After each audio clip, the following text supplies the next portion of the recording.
Sihon and then Og, kings of the Amorri, attacked Yisrael and were defeated, and Yisrael took their land. Bamidbar, Numbers chapter 22. And the children of Yisrael journeyed and encamped in the plains of Moab beyond the Jordan at Jericho. And Balak the son of Zippor saw all that Yisrael had done to the Amorri, and Moab was very afraid of the people, because they were many, and Moab was distressed because of the children of Yisrael. And Moab said to the elders of Madian, Now will this multitude lick up all that is round about us, as the ox licketh up the grass of the field.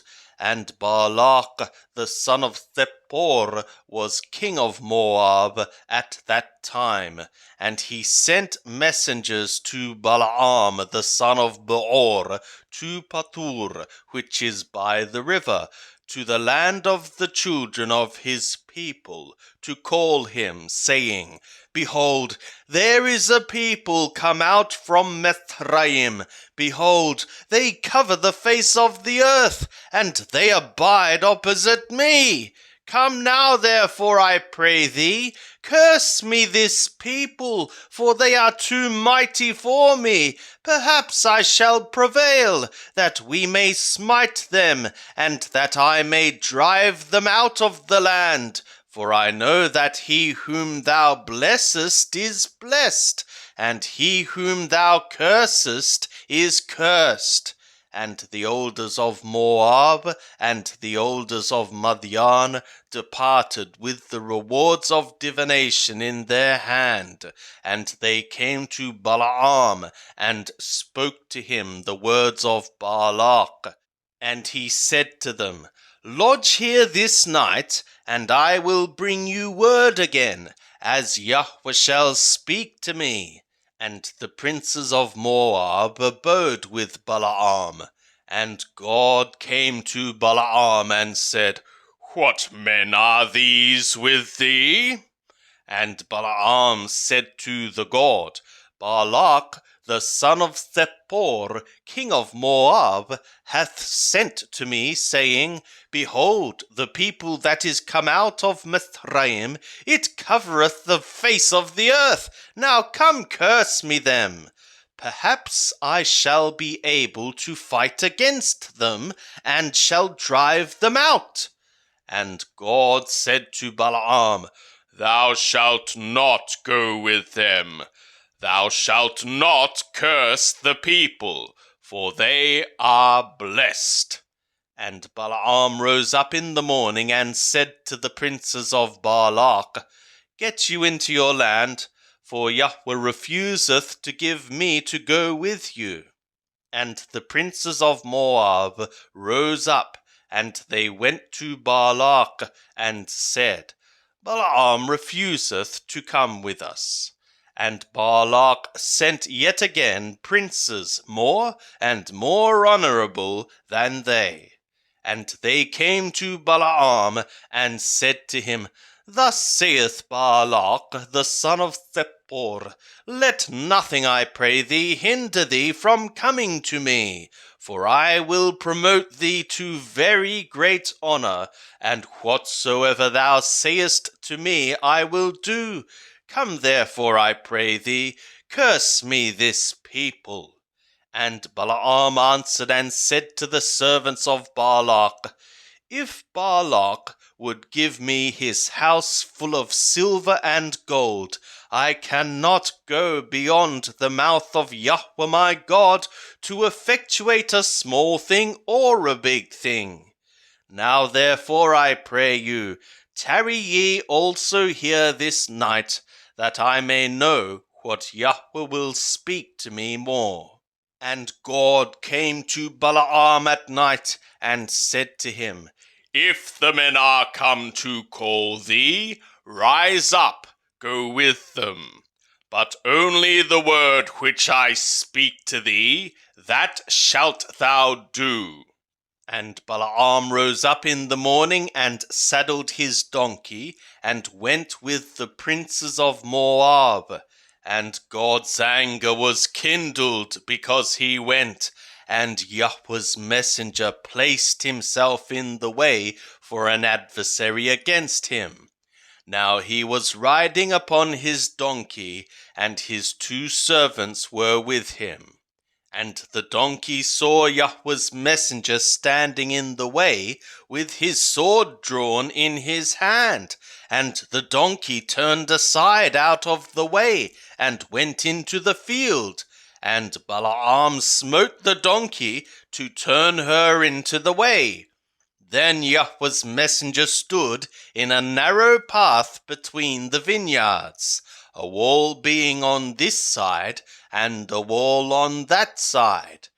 And the donkey saw Yahweh's messenger, and she thrust herself to the wall and crushed Balaam's foot against the wall, and he smote her again.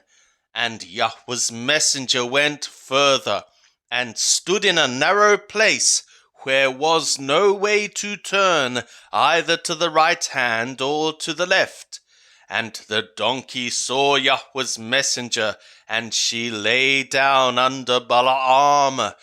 And Balaam's anger was kindled, and he smote the donkey with his staff.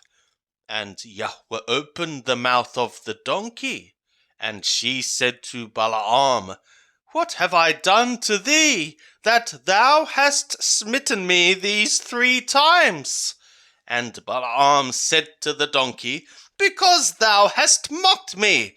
I would there were a sword in my hand, for now I had killed thee." And the donkey said to Balaam, "Am I not thy donkey, upon which thou hast ridden all thy life long to this day? Did I habitually make a habit to do so to thee?" And he said, "Nay." Then Yahweh opened the eyes of Balaam, and he saw Yahweh's messenger standing in the way, with his sword drawn in his hand, and he bowed his head and fell on his face. And Yahweh's messenger said to him, "For what reason hast thou smitten thy donkey these 3 times? Behold, I am come forth for an adversary, because thy way is perverse before me. And the donkey saw me, and turned aside before me these 3 times. Unless she had turned aside from me, surely now I had even slain thee, and saved her alive." And Balaam said to Yahweh's messenger, "I have sinned, for I knew not that thou stoodest in the way against me. Now therefore, if it displease thee, I will get me back again." And Yahweh's messenger said to Balaam, "Go with the men, but only the word that I shall speak to thee, that thou shalt speak." So Balaam went with the princes of Balak. And when Balak heard that Balaam was come, he went out to meet him to the city of Moab, which is on the border of the Arnon, which is in the utmost part of the border. And Balak said to Balaam, "Did I not earnestly send to thee to call thee? For what reason camest thou not to me? Am I not able indeed to promote thee to honor?" And Balaam said to Balak, "Lo, I am come to thee. Have I now any power at all to speak anything? The word that God putteth in my mouth, that shall I speak." And Balaam went with Balak, and they came to Kiriath-Huthot. And Balak sacrificed oxen and sheep, and sent to Balaam and to the princes that were with him. And it was in the morning that Balak took Balaam and brought him up into the high places of Baal, and he saw from thence the utmost part of the people. And Balaam said to Balak, Build me here 7 altars, and prepare me here 7 bullocks and 7 rams. And Balak did as Balaam had spoken, and Balak and Balaam offered on every altar a bullock and a ram. And Balaam said to Balak, Stand by thy ascending offering, and I will go. Perhaps Yahweh will come to meet me, and whatsoever he showeth me, I will tell thee.